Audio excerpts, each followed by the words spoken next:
So, if you've watched my videos so far, then you know exactly which side I am biased towards when it comes to the Cobain murder theories. However, for this video, I'd like to extend a bit of an olive branch to those who believe that Kurt Cobain was murdered. And it doesn't really require that you believe what I believe, but hopefully there's one aspect of this case that we can all agree on.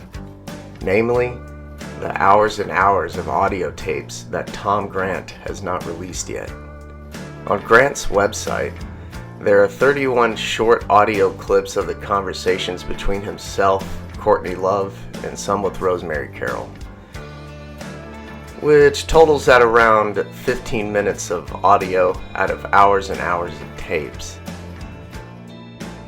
Grant said on his website that, quote, placing audio files on the website requires significant memory and available server space, so the cuts placed here are very specific and relatively short. Most excerpts from the original tapes are longer. It's likely that Grant wrote this on his website a long time ago.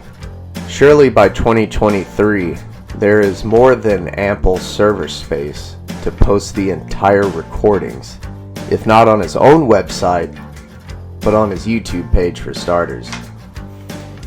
Danny Goldberg, during his book tour for Serving the Servant, was asked about the recordings and says that his ex-wife's comments on the recordings were taken out of context and that the audio was edited in a manner that made it look like as if Carroll fully agreed with what Grant was saying. Grant refutes these claims in the comments of the same video. He suggests having a roundtable discussion with Carroll and Goldberg. Yet, wouldn't it be a lot easier to prove his version of the story if he just released all of the tapes and solidly prove that he didn't take the conversations out of context? It's been nearly 3 decades since the death of Kurt Cobain. If Tom Grant never releases the full version of the audio files, then in what scenario do we finally get to hear the full versions of the conversations?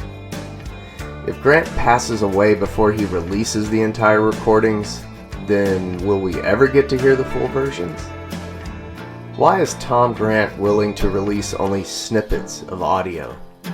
On YouTube alone, you can find hours and hours of audio and video of a variety of things, from the educational to the trivial. If there's one thing Cobain murder theorists, Nirvana fans, Hole fans, pro and anti-Tom Grant crusaders alike can agree on, it's that Tom Grant should release the full version of his audio recordings.